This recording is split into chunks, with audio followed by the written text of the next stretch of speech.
صرف ایک دن کے لیے پنجاب میں الیکشن کروانے ہیں تو اس کے لیے فوج دستیاب نہیں ہے. لیکن اس وقت انہی حکمرانوں نے پورے پنجاب کو فوج کے حوالے کیا ہے یہ کہتے ہوئے کہ غیر معینہ مدت تک کے لیے فوج یہاں پہ موجود رہے گی. اب کوئی پتہ نہیں ہے کہ کب تک فوج کو یہاں پہ ڈیوٹی کرنی پڑے گی. تو یہ نظام ننگا ہو رہا ہے, سارے ایکسپوز ہو رہے ہیں. عمران خان جب گرفتار نہیں تھا, آزاد تھا, تب بھی وہ سب کو ایکسپوز کر رہا تھا اور بتا رہا تھا کہ سیکیورٹی کا کوئی مسئلہ نہیں ہے, یہ الیکشن سے بھاگنا چاہتے ہیں. فنڈز کا کوئی مسئلہ نہیں ہے, یہ الیکشن سے بھاگنا چاہتے ہیں. مفتاح اسماعیل جو حکومت کے نمائندے ہیں انہوں نے خود کہا کہ فنڈز تو 21 ارب کیا بات ہے, 35 ارب بھی دے سکتے ہیں, پیسوں کا مسئلہ نہیں ہے. اور اب فوج کی تعیناتی پنجاب کے اندر یہ بات بتا رہی ہے کہ فوج کی تعیناتی یا فوج کو سیکیورٹی کے لیے لانا بھی کوئی مسئلہ نہیں تھا. جنہیں اب لایا گیا ہے انہیں پہلے بھی لایا جا سکتا تھا. لیکن میرے خیال میں یہ دانشمندی نہیں ہے. فوج ایک ایسا ادارہ ہے جس سے پاکستان کا ایک رشتہ ہے. پاکستانی لوگ فوج سے بہت عرصے سے پیار کرتے آئے ہیں اور فوج کی قدر بھی کرتے ہیں. اب ادارے کو لوگوں کے سامنے کھڑا کرنا یہ کوئی عقل مندی اور دانشمندی نہیں ہے.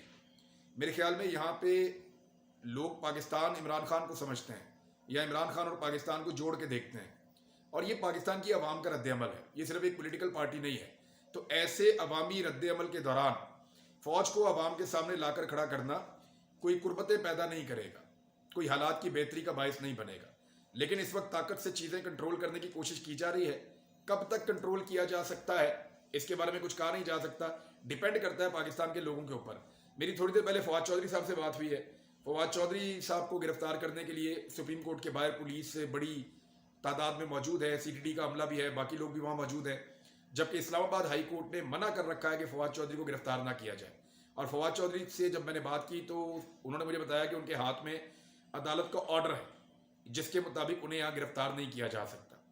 تو میں نے ان سے پوچھا کہ کیا آرڈر کی تعمیل ہو رہی ہے عدالت کے, انہوں نے کہا وہ تو پھر نہیں ہو رہی, یہ تو چیزیں تو ایسے ہی چل رہی ہیں. تو اب ایسا ہے کہ فواد چودھری صاحب باہر نکلیں اور انہیں گرفتار کر لیا جائے تو عدالت کی ایک اور توہین ہو جائے گی. اور اسلام آباد ہائی کورٹ اس وقت گرفتاری دینے کے لیے یا گرفتار کرنے کے لیے ایک سب سے بہترین جگہ بنی ہوئی ہے, کیونکہ اسد عمر کو بھی اسلام آباد ہائی کورٹ کے اندر سے گرفتار کر لیا گیا ہے, not out side the court but in side. یعنی اس کو بھی, اسد عمر کو بھی گرفتار کیا گیا اسلام آباد ہائی کورٹ میں سے. وہ وہاں موجود تھے عدالت سے رجوع کرنے کے لیے, اور وہ یہ چاہ رہے تھے کہ عمران خان صاحب کو بجائے اس کے کہ پولیس ریسٹ ہاؤس سے ادھر ادھر جا کے آپ یہ کروائیں ساری کاروائیاں اور وہاں پہ ججوں کو لے جایا جائے, عمران خان صاحب کو عدالت کے اندر پیش کیا جائے. لیکن کل تک جو عدلیہ زور لگاتی تھی کہ ہر حال میں لے کر آؤ, عمران خان کو ہر حال میں لاؤ اور لا کر عدالت میں پیش کرو, آج وہ عدلیہ اس کے اوپر خود جا کر عمران خان صاحب کی جو ہے وہ وہاں پہ کیس کو سن رہی ہے. عثمان ڈار, ان کے گھر کے اوپر اٹیک کیا گیا, ان کی بیگم کو مارا گیا ڈنڈوں کے ساتھ اور تھپڑوں کے ساتھ, اور ان کو گرفتار بھی کر دیا گیا, بعد میں رہا کیا گیا.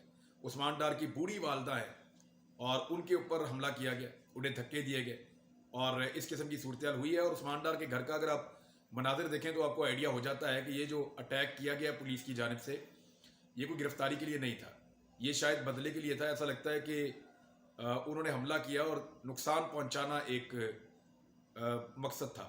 جس طرح عثمان ڈار کے گھر کو چاروں طرف سے توڑ دیا گیا ہے, اس کے گھر کے اندر تمام سامان توڑ دیا گیا ہے, الماریاں توڑ دی گئیں, برتن توڑ دیے گئے, فریج, اے سی, ہر چیز کو تباہ کیا ہے. تو یہ اس طرح کی صورتحال دیکھتے ہوئے تو صاف اندازہ ہوتا ہے کہ یہ ایکچولی گرفتاری نہیں تھی, یہ خواجہ آصف صاحب کے حصے کا غصہ ہے جو اتارا گیا عثمان ڈار کے خلاف. عمر چیمہ کو بھی گرفتار کر لیا گیا ہے, اسد عمر کو بھی گرفتار کر لیا گیا ہے, قاسم سوری کی اہلیہ جو ہیں انہیں بھی گرفتار کر لیا گیا ہے, اور دیگر لوگوں کی گرفتاریوں کے لیے چھاپے مارے جا رہے ہیں. ملک کی تمام اہم ترین شاہراہیں بند ہیں, ملک کے اندر انٹرنیٹ بند ہے, اور انٹرنیٹ کی بندش کو کھولنے کے لیے بھی عدالتوں کے اندر پٹیشنز دائر کی گئی ہیں, اور یہ کہا جا رہا ہے کہ انٹرنیٹ کو تو کھولا جائے, یہ انسانی حقوق کے اندر شامل معاملہ ہے اور لوگوں تک انفارمیشن کی رسائی جاری چاہیے. انٹرنیٹ بند کرنا پاکستان کے اندر کوئی دانشمندی نہیں ہے, انٹرنیٹ کو بحال کروایا جائے اور گرفتاریوں سے روکا جائے, یہ عدالتوں سے رجوع کیا جا رہا ہے.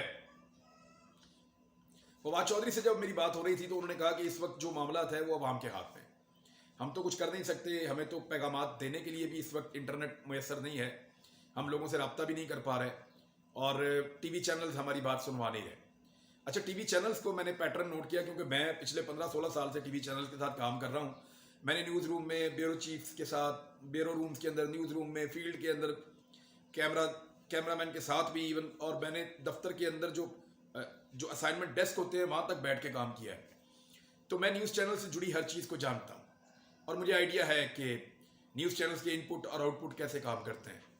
میں صبح تمام ٹی وی چینل کو سکرول کر رہا تھا اور کوشش کر رہا تھا جس جگہ میں موجود تھا یہ جاننے کی کہ ٹی وی چینلز پہ کیا چل رہا ہے. تو تمام ٹی وی چینلز ایک خاص پیٹرن کے ساتھ چل رہے تھے. اس کو ٹی وی چینلز کی زبان میں کہتے ہیں رن ڈاؤن. وہ جو رن ڈاؤنز بنتے ہیں نا ٹی وی چینل کے, ان کے مطابق خبریں چلتی ہیں کہ پہلے یہ خبر, پھر یہ, پھر یہ, پھر یہ, پھر یہ. اور جس طریقے سے وہ رن ڈاؤنز بنے ہوئے ہیں, جس طریقے سے وہ خبریں چل رہی ہیں, جس طریقے سے تمام ٹی وی چینلز آپریٹ ہو رہے ہیں, اس کے پیچھے صرف ایک آدمی ہے. میں صرف آپ کو یہ بتاؤں گا کہ میں اس کا نام تو نہیں جانتا, لیکن ایک آدمی تمام ٹی وی چینلز کو کنٹرول کر رہا ہے. یہ بات بالکل ثابت ہو جاتی ہے ٹی وی چینل میں کام کرنے والا کوئی آدمی بھی ایک نظر دیکھے گا اسے پتا چل جائے گا, چاہے وہ اے آر وائی ہے, چاہے وہ بول ٹی وی ہے, چاہے وہ جیو ہے, چاہے وہ سما ہے, چاہے وہ 24 ہے, چاہے وہ آج ہے, دنیا ہے, کوئی بھی ٹی وی چینل ہے. میں نے سب کو دیکھنے کے بعد یہ انالیسس قائم کیا ہے کہ ان تمام ٹی وی چینلز کو کوئی ایک طاقت یا ایک شخص کنٹرول کر رہا ہے اور ایک ہی پیٹرن کے ساتھ تمام ٹی وی چینلز کو چلایا جا رہا ہے. تو اس قسم کی فسطائیت اس وقت پاکستان میں ہے. دنیا بھر کے اندر احتجاج ہو رہا ہے, دنیا بھر کے اندر انسانی حقوق کی تنظیمیں اور عالمی سطح کے جو سیاسی رہنما ہیں وہ اب آوازیں اٹھانا شروع ہو گئے ہیں کہ پاکستان میں ہو کیا رہا ہے. عمران خان صاحب کے اوپر جس یونیورسٹی کا کیس بنایا گیا, ذرا اس کے مناظر بھی سوشل میڈیا پہ آ چکے ہیں, لیکن سوشل میڈیا پاکستان میں بند ہے. کب تک بند رکھیں گے؟ زیادہ دیر بند رکھ نہیں پائیں گے. پولیس تو تھکنا شروع ہو گئی ہے, پولیس پیچھے ہٹنا شروع ہو گئی ہے, اور اب دیکھنا یہ ہے کہ فوج کے ذریعے سے کیا کرنے کی کوشش کرتی ہے موجودہ امپورٹڈ حکومت. اب تک کے لیے اتنا ہی. اپنا خیال رکھیے گا, اپنے چینل کا بھی. اللہ حافظ.